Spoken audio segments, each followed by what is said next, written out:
All right, so this is a picture of me in 1994.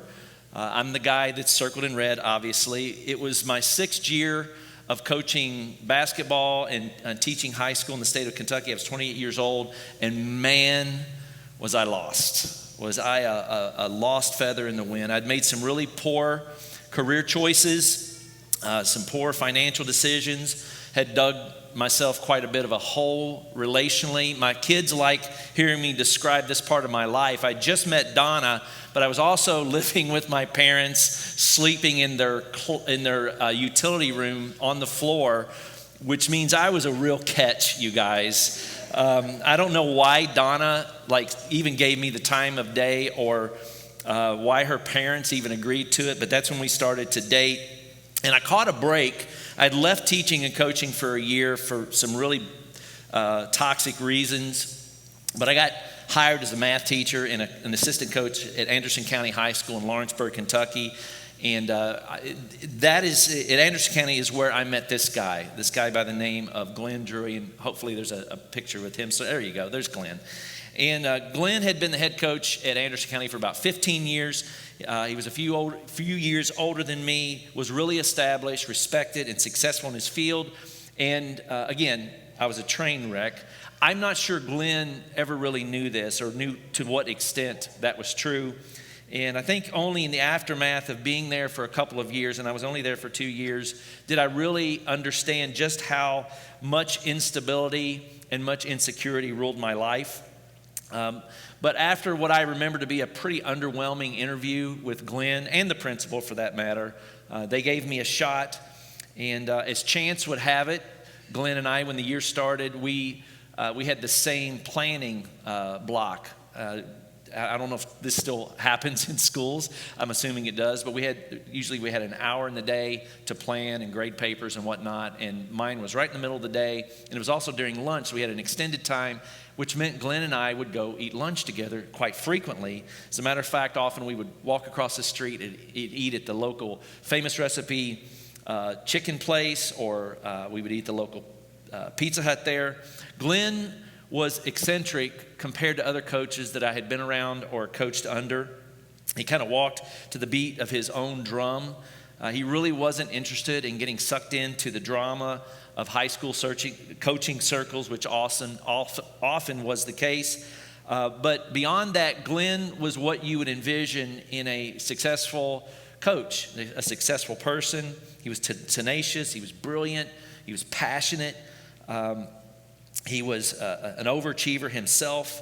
And the other thing that was interesting about Glenn was that for someone who had a very clear set of expectations for his players and his staff and his program, he was really curious. He was always very open and curious about the way other people seemed to view reality in the world, which made me feel really safe at the time, if I'm really honest with myself. But we would eat lunch together a lot. 3, 4, sometimes 5 times a week. And initially, our conversations were about basketball. I had a lot to learn. I had a lot to understand about the culture that he was creating. But over time, our conversation started bleeding outside of the professional and into the personal, into the spiritual. Glenn had gone through some things. He knew what it was like to lose people that he had loved. He'd experienced a more than normal amount of setbacks in his life. The person that I actually replaced on his staff was a long trusted friend who unexpectedly passed away with a heart attack just a few months earlier. So I was stepping into a place that was really already quite vulnerable for Glenn himself. He endured enormous amounts of physical pain. There was a point at which he was on some scaffolding in the gymnasium, and it fell, and it broke his leg, and it just mangled his body, and he coached from a wheelchair for an entire year. And so out of these life experiences was sort of this sage wisdom, this fierce love and passion for his families and his players and his staff.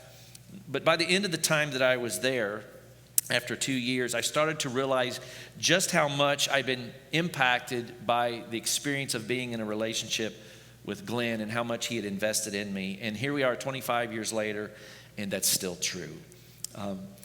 For several weeks now, we've been in a series where we've been examining the work of 20th century philosopher Joseph Campbell. And Campbell's work is best known, his best known work is something called The Hero's Journey.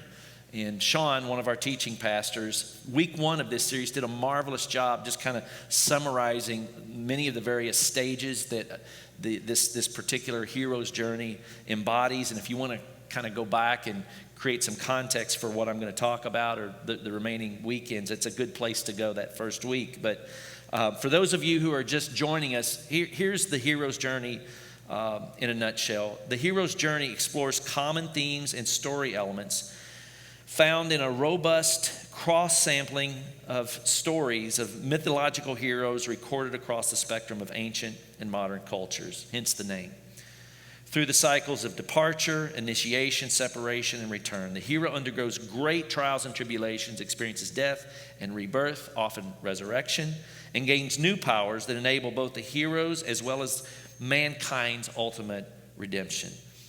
You might be thinking, why would a church whose tradition, whose sort of centering point is Christian, use something like the hero's journey as a focal point? Well, I think for a couple of reasons. First of all, it's really quite fascinating when you begin to reflect on many of the familiar biblical characters that we were handed growing up, not the least of which are Jesus and his disciples, how prolific the hero's journey starts to surface in the pages of those stories. So that's the first thing. But the second thing, at its baseline, the hero's journey is about this process of leaving something that's familiar, stepping into something that is difficult, sort of this departure from order, then stepping into the disorder of an unknown world, and then the reordering of oneself to return. And simply put, the hero's journey is about transformation.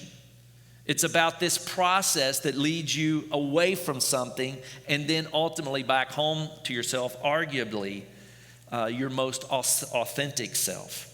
And it's not only good for yourself, but it's also the gift that you return with for your community and your world. If you've ever been through the process of recovery, or if you practice recovery as a way of life, you know what I'm talking about. If you've ever gone through divorce and experienced the death of a marriage, only to have it reshape you or heal you or get your feet under you differently, relationally or personally, you know what I'm talking about. If you've ever gone through the pain and the bitterness of betrayal only to become more loving and forgiving, if you've ever lost someone or something, if you've ever been reduced to rubble, but then out of the dust, out of these dry bones, as the prophets write, a different you emerged, you know exactly what I'm talking about. And so on the one hand, this series is about embracing the process of transformation. But on the other hand, this is also about giving you and I language and metaphor for quite possibly the thing that has already happened to you in your life. That's what this is about. There's dozens of stages when it comes to this journey that Campbell describes. And again, this series is only 6 or 7 weeks long, so we can't dive into every stage. But I want to zoom into one this morning that particularly resonates with me and I think is really helpful at this stage of the game where we are as a church and hopefully for where you are as a person. But to get there, I think it might be helpful to kind of reflect on some things that Jesus talked about between himself and his disciples. There's this point in his journey where he knows the end is near. You can't be the enemy of the state and know that you're going to survive in the first century. And the enemy of the state, I mean Rome. Like there's a target on his back. He knows he's at some point going to wind up dead. And on the night of the last time he would be with his disciples, the Passover meal, after telling them that like there's a different world that's going to emerge for you disciples, and I'm not going to be a part of it. After he washes the disciples' feet, he leans back and he begins to say this. He says, I will ask the Father, and he will give you another advocate to help you and be with you forever, the Spirit of truth. The world cannot accept this advocate, this Spirit, because it neither sees him or it or they, nor knows him, it or they. But you know it, for he lives with you and will be in you. I will not leave you as orphans. I will come to you. Before long, the world will not see me anymore, but you will see me. Because I live, you also will live. On that day, you will realize that I am in my Father, and you are in me, and I am in you. And all of this I've spoken while still with you. But the advocate, the Holy Spirit, whom the Father will send in my name, will teach you all things and will remind you of everything I have said to you. And he closes out by saying, peace I leave with you, my peace I give you. I do not give to you as the world gives. Do not let your hearts be troubled. Do not be afraid. Come now, let us leave. In the hero's journey, there's this pivotal moment. Dare I say, a watershed moment. See what I did there? Shameless plug, right? This watershed moment when the hero needs a voice, the hero needs this influential wisdom, some degree of provocation to give the hero, he, she, it, or they, what they need in order to cross the threshold, but out of the ordinary world and into the unknown world. Campbell calls this stage the stage of meeting the mentor. The mentor, he says, is someone who will support and guide the hero on the journey with advice, training, or magical gifts. The mentor may be a living being or an object. The mentor provides the hero with the confidence to accept the call. It takes so much courage to leave normal, doesn't it? I mean, we're usually on autopilot to the normal. But it's just hard to leave the familiar, even when the familiar or the normal is toxic, abusive, or just flat out messed up. I'm obsessed with this Apple TV show. It's called Ted Lasso. How many of you have watched Ted Lasso? Oh, the rest of you should go home this afternoon and binge watch the whole thing. I don't care how pretty it is outside. Go watch it. I've watched it twice, which is a little jacked up in and of itself. Once with my wife, once with my daughter. But one of my favorite characters is this the great Roy Kent, he's called. And Roy is this legendary player that had always been the best player on his team, but now he's up there in years and he's a little slower and he's not as accurate. And so he finds out in this particular episode called Apologies that he's going to get benched.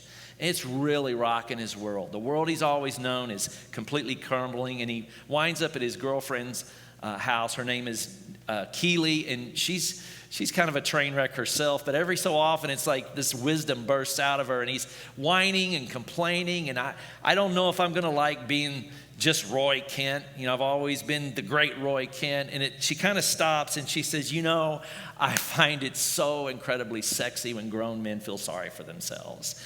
And it's just the best line that my wife uses on me all the time now, and that part's really disruptive.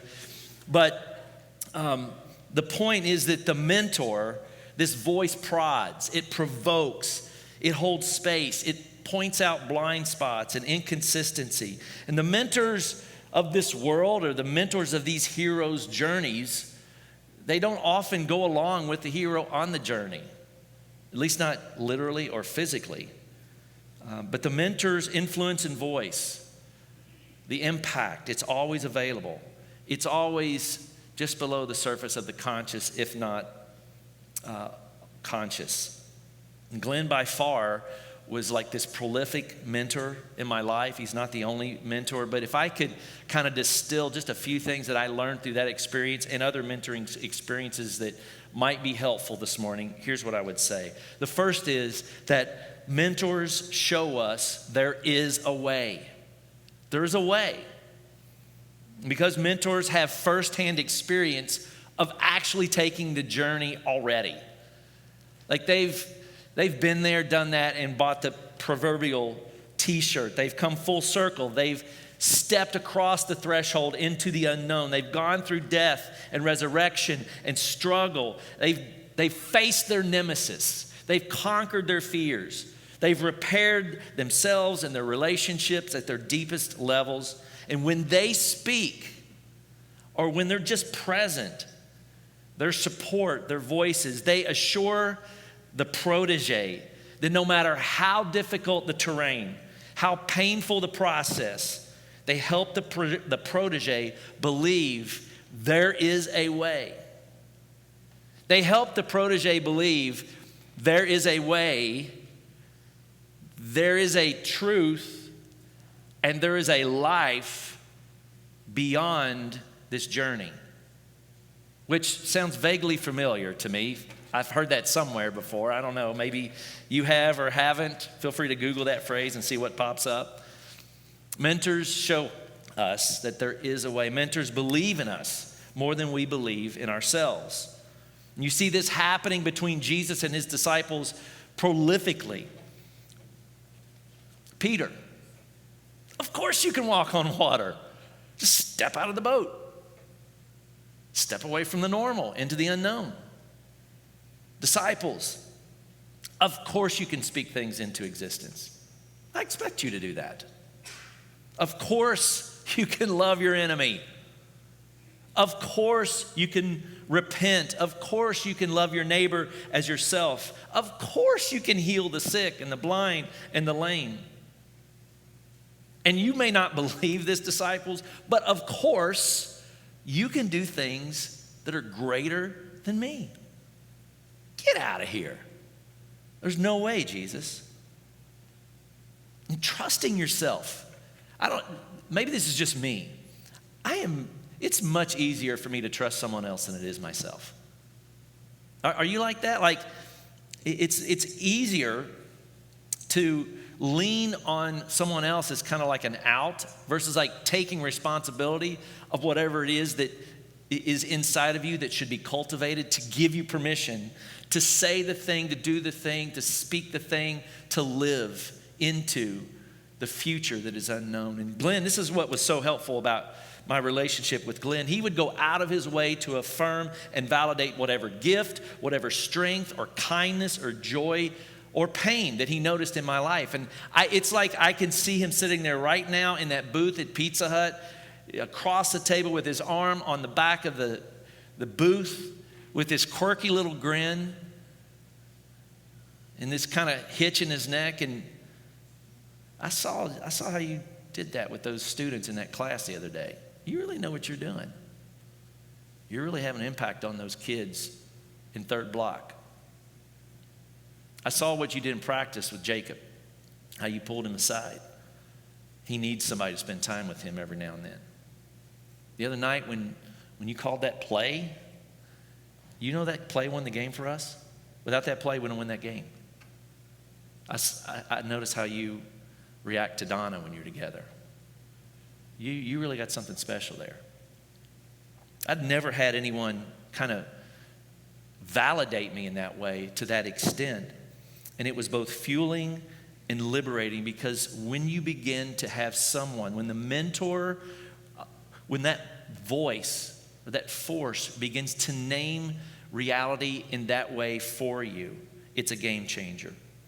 Which brings me back to Jesus with his disciples preparing to cross over the threshold into the unknown world where they're already victims, but that's only going to get dialed up even more. The persecution, the exploitation, the injustice, the suffering, the death, the absence of their rabbi. A world where there are no guarantees. Jesus steps into this moment where they are on the cusp of stepping into the threshold. And this is why this is so powerful. And he says, I will ask my Father, and he will give you another advocate to help you. There is a mentoring force that will be with you and be with you forever. The Spirit of truth, he says. The world cannot accept this advocate, this Spirit, because it neither sees him nor knows him, but you know, for this Spirit, this force, and this is the best part of this morning, I think, lives with you. Like, It's around you, but it's also in you. I think one of the great tragedies of modern Christianity is this conditioned need for us to read a passage like this or any passage in the scriptures and not be able to click out of the literal, the need for something to be like completely literal. And it's ironic because the first 300 years of ancient Christians reading the Gospels, they would read them in the order of Matthew, Mark, John, and Luke instead of the order that they're handed to us. And John was a book that was known as the Book of Epiphany. It's like it's a book of joy and awakening. And the whole reason John couched the story of Jesus in the language that he did is because he's trying to create some opportunity for awakening, for you to see something that you didn't see before. And what Jesus is pointing to here, using a first century way of understanding the world, granted, he's pointing to something that is divine, that is transcendent, an influence or a power that transcends boundaries and borders, a presence that is both found in the material world, but then also is immaterial as well. This advocate, this spirit, this energy, this presence is with you and in you. In other words, wherever you go, there it is. Wherever you are, the divine is not far away, which is really the next great quality or common denominator. The mentor is always closer than you think. The mentor could be anywhere or anyone. It could be someone like my friend Glenn, a teacher, a coach, but it could also be an author or a poet or an activist, whether you have met them personally or not. It could be the woman serving food in the hospital cafeteria, or a stranger on the street. It could be in a song or in the silence. It could be in the wilderness next to a creek, or in a garden, or in the back of an ambulance, or in the front porch of a treatment center. It could be the voice of a loving parent, a loving friend, a loving sibling. And age is no determiner either. That's probably stating the obvious, but those of us who are older dogs in the fight, per se, man, there's so much wisdom and energy and innovation and depth to the generations that are younger than us. And we would be wise to sit and listen patiently and attentively and hopefully. And conversely, if you are younger, it would just be so tragic to write off the wisdom or the experience or clarity of someone because they exist in a fall or winter season of life. The wind blows where it wishes, and you hear the sound of it, but do not know where it comes from or where it is going. So is everyone who is born of the Spirit. Jesus says, it's with you. It's around you. It's in you. It's always closer than you think. You never know when it's going to show up. Our offices are right over here on the other side of this direction of the church. And it's in that little black staff house. We call it the staff house. And it's a little deceiving when you show up at the staff house because most people that's never been there try to enter through that very front door. That's actually not the front door. It's around the side on the porch. But I have an office that overlooks the front yard, and every now and then I'll see someone or a couple of people walk across the lawn, and I know what's happening. They're mistaking the front door. And so a few months before the pandemic, I'm sitting there in my office, and I'm really zoned into something. And all of a sudden, I see these two images walk past the window, and I'm like, oh, it's almost like it's barely on my radar. But I think to myself, oh, they're going to try to get in the wrong door. I should probably knock on the window or whatnot. And then right after that, the next thought in my mind was, that is odd. Those two people look eerily familiar. They look just like Glenn Drewy and his wife, Jennifer. I'm like, there's no way. There is no way that Coach is here. I mean, why would he be here? He didn't email me. He didn't call me. There's no way. And I look up, and this is a picture of Glenn Drewy standing in our parking lot with his wife, Jennifer, and I was so excited to see him. I was choking back tears. I was also excited because for 15 years, I've been telling stories about this guy to our staff and to Scott. And Scott, I think, was convinced I had made the whole thing up. Like, hey, you know, like a kid will make up a pretend friend when nobody will play with them. I think that's what Scott thought had been going on this whole time. But it was such a tender moment. It was such a great reminder that the influence of this person, despite the miles and the years that separate, that it's still having an impact. I can still, every now and then I'll text Glenn and go, I don't know what to tell you, bud, but your voice just popped into my head today. And he laughs. He can't believe that I carry that or place that much weight on our relationship, but it's really true. I will not leave you as orphans. I, the Christ reality, Jesus says, will come to you. Because I live, you also will live. I am in my Father, and you are in me, and I am in you. Even when you feel dislocated from yourself, even when you feel dislocated from God, nothing could be further from the truth. Jesus, the mentor, insists to his proteges, God is active. God continues to be active, living both around us, but also in us and through us. And even when it's hard to trust this is true, Jesus says that ecosystem continues to remain intact. He says, I leave you with peace. My peace I give you. I do not give to you as the world gives. Do not let your hearts be troubled. Do not be afraid. And this is what's just killer. He says, come, let us leave. Let us cross over the threshold. Let's begin the journey. The mentor shows us there's a way. The mentor believes in us more than we believe in ourselves. The divine mentor in our relationships, in our life, is always closer than you think. And then finally this, I couldn't talk about this morning without naming this as what I think is a universal truth here at Watershed.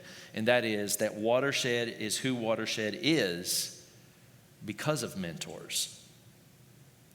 15 years ago when we started this community, I mean, we had no idea the type of community we were going to become. I tell this story in preface sometimes, and you can almost see the smoke coming out of people's ears. You mean you haven't been like this forever? No. We're vastly different. We're not for the mentoring of our LGBTQIA community, we wouldn't be affirming or accepting. Without the mentoring from our siblings of color, we wouldn't be a community aspiring and striving to not just be anti-racist, but work in anti-racist environments and try to change the world from that perspective. Without the mentoring of our sisters here, we would still be in denial, still be asleep to the way patriarchy and sexism serves to undermine relationships in our community and structures here at Watershed. And simply put, it is impossible for a community to awaken and struggle and love together as though a different world is possible today unless there are mentors and unless there are proteges along the way. And so here's what I want you to do this morning, which will be a little bit awkward, but I want you to step into it anyway. You might have to move around in your chair a little bit. I want you to try to turn just a little bit and just, even if it's out of the corner of your eye, whether you're outside or inside, and just try to catch the eyes of someone else in this room. And you might want to smile when you do that, even if you have a mask on, because you don't want them to think you're an axe murderer or something like that. But just take a moment and just catch an eye with someone, maybe even wave to let them know that you're looking. There's an African proverb that says if you want to go far, or if you want to go fast rather, then go alone. But if you want to go far, go together. And if you believe this, if you believe that there's this presence of truth and justice and love and long suffering that is both with us, like it's in this room right now, but it's also in us.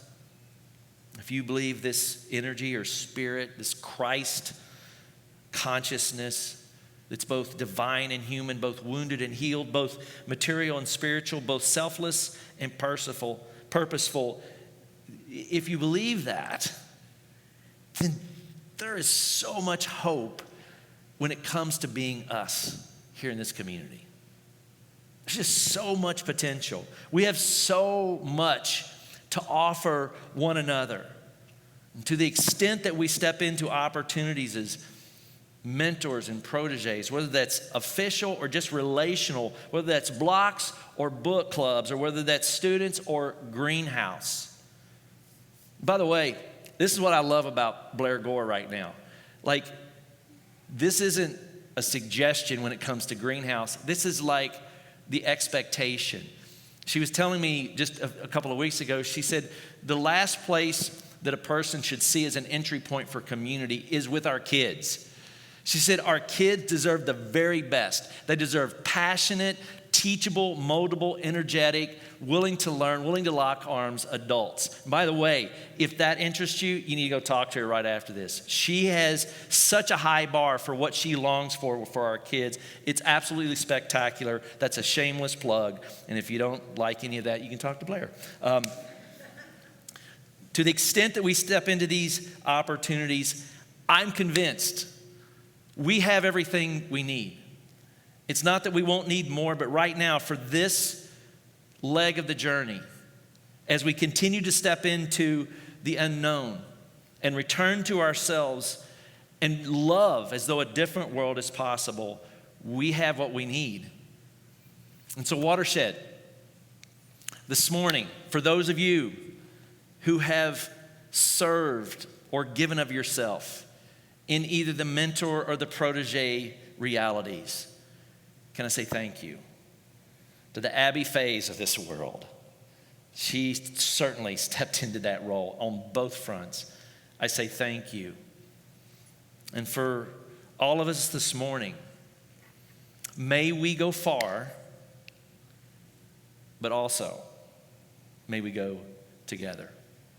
Grace and peace. I'm so glad you're here this morning. God bless. Have a wonderful afternoon watching Ted Lasso. Amen.